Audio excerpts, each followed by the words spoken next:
Notes of ముషిన్, దీన్ని తెలుగులో translate చేస్తున్నాను ఇప్పుడు. So it may take 30 days. So even if I write 5 pages or 8 pages every day, I assume that it may take 30 days or 35 days or 40 days or whatever. ఇది నేను travel చేస్తున్నప్పుడు సరదాగా రాసిన పుస్తకం. నాకు సడన్గా అనిపించింది, సో కాంత్రిసే ఇంగ్లీష్ ఈ ఛానల్లో, so why can't I just introduce this book and few interesting pages. అయ్యా నమస్కారం. Okay, so today I am going to introduce first 3 beautiful pages, because every page is a musing. Every page is a kind of composition, lot of art, lot of writing. It's like I called it the organic book.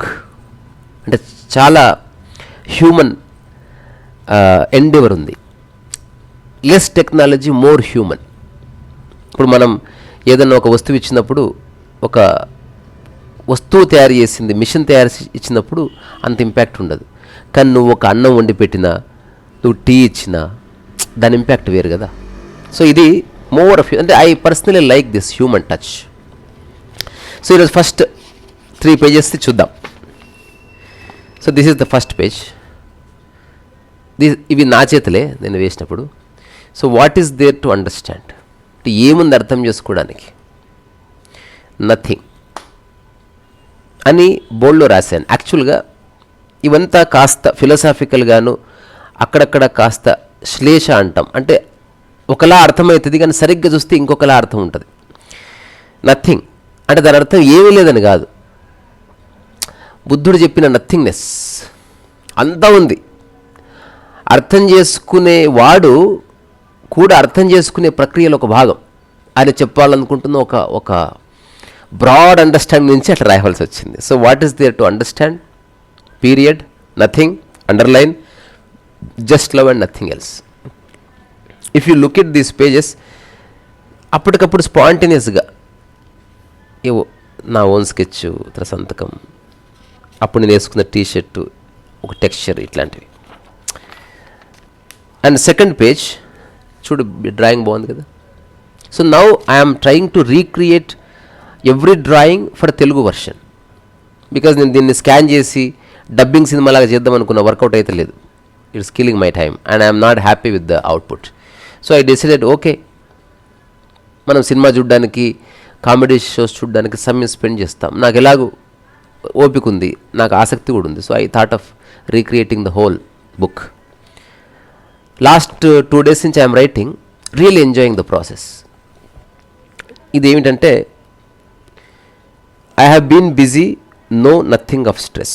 అంటే నేను చాలా బిజీగా ఉన్నాను. ఇది రాసిన టైంలో 2013-14 I was extremely busy. I was travelling day in day out. నా జీవితంలో బస్సులు, జీపులు, ఆటోల కంటే విమానాలు ఎక్కువ ఎక్కిన సమయం ఒక 4 years. నేను హై టైం అంటే ఒక 20-22 times ఒక 1 monthలో విమానం ఎక్కింటా. అంటే everyday I was travelling, performing somewhere and sleeping somewhere.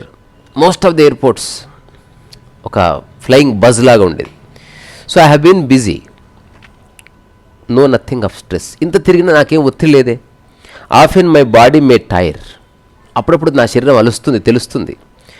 While I'm always RESTful, అయినప్పటికీ నేను నిరంతరంగా చాలా ప్రశాంతంగా సేదతీరుతూ ఉన్నాను.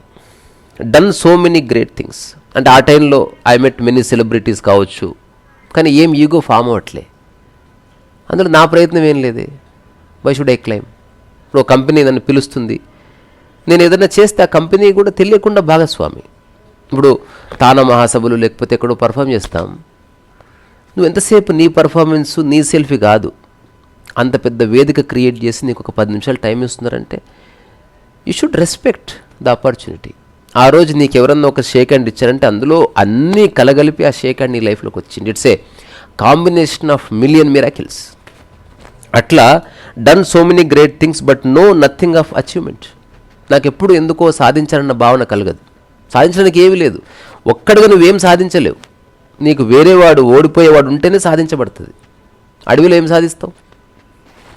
సో నేను ఎప్పుడు సాధించాలని అనుకోలేదు, ఎందుకంటే ఒక్కడిగా నేనేం చేస్తలేను. ఇప్పుడు నేను మాట్లాడుతున్నా, మా మధు వీడియో తీస్తున్నాడు, ఇప్పుడు ఈ వీడియో చాలామందికి నచ్చింది, అందులో మధు భాగస్వామ్యం ఉండే ఉంటుంది ఖచ్చితంగా. అది గుర్తించాలంట, దండే ఎక్కర్లేదు. When doer disappear in doing, ఇక్కడ వచ్చింది లైఫ్ అండర్స్టాండింగ్. అంటే చేస్తున్నప్పుడు చేసేవాడు ఉండకూడదు. Work just becomes a blessing, అప్పుడు పని ఒక ఆశీర్వాదం అవుతుంది. That's way I say I never worked. వచ్చేసేయి, అందుకే నేను అంటాను, నేను ఏనాడు పని చేయను. వర్క్ హ్యాపెన్స్ త్రూ మీ, నా ద్వారా పని జరుగుతుంది. అండ్ ఐ నెవర్ బ్రీత్డ్, నేను ఏనాడు శ్వాసించలేదు. బ్రీత్ హ్యాపెన్స్ త్రూ మీ, ఇది దాని సారాంశం. లాస్ట్కి వచ్చిన స్టేట్మెంట్ రాశాను, to me living is working, నాకు జీవించడమే అంటే పని చేయడమే, ప్రత్యేకంగా పని అంటూ ఏమీ లేదు. So I conclude by saying this small statement, living, breathing and working or one. ఇది నా అండర్స్టాండింగ్, ఇది నేను పుస్తకాల్లో కాపీ కొట్టింది కాదు, ఇది నేను మనసా వాచ కర్మనే జీవిస్తున్నది. నేను శ్వాసించినంత సులువుగా జీవిస్తున్నాను, జీవించినంత సులువుగా పనిచేస్తున్నాను, పని చేసినంత సులువుగా శ్వాసిస్తున్నాను. ఇదంతా ఒకటే అని తెలుస్తుంది. I'm breathing, that's way I'm living, that's way I'm working. I'm working, that's way I'm breathing. Breathe core, but still if I say, ఈ మూడిట్లో నాకు వ్యత్యాసం కనిపించలేదు. సో మిగతా విషయాలు ఎవరికి వాళ్ళు క్రాస్ చెక్ చేసుకోండి. You live your understanding. నేనేదో సరదాగా చెప్తున్నాను. I'm not imposing any of my idea upon you. I respect every one. ఎవరు ఎలా ఉన్నా నాకు అంగీకారం.